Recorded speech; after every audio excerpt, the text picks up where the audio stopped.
Now, the UN Human Rights Chief says the death toll in Syria now tops 60,000. Navi Pillay saying the number of casualties is much higher than expected and truly shocking. The UN said they spoke to 7 sources over 5 months who together listed the 60,000 killed between March 2011 and November 2012. Previous estimates placed the number of people killed at about 45,000. Rupert Colville is spokesman for the UN's High Commissioner for Human Rights, Navi Pillay. Spoke to him just a few minutes ago from Geneva and started by asking him if the number of dead could in fact be much higher.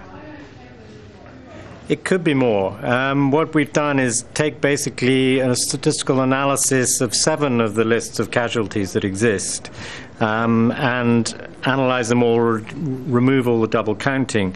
But the criteria are quite strict, so there has to be a set amount of information.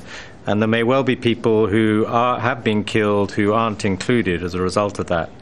So it's very hard to tell. This is an analysis of existing data. It's not an in-depth investigation of each reported case. We can't do that.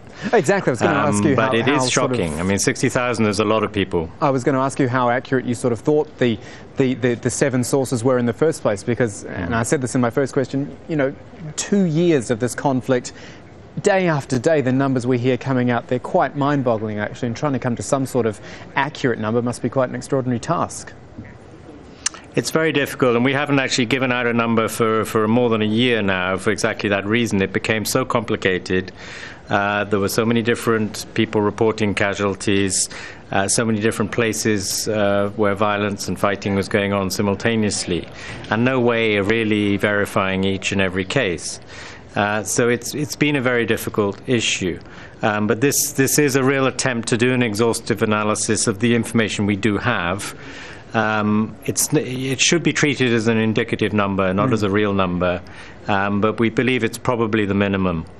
Do you think it will have an impact on, well, anyone who's involved in this conflict, and involved by, I mean, the sides in Syria, the UN Security Council, anyone who's involved trying to stop it? Well, it should do. I mean, people tend to get a bit numb by numbers, but I mean, 60,000 individual human beings, men, women, children, killed. And on top of that, you'll have a bigger number of people who've been injured, some of them, chronically injured, they'll never recover.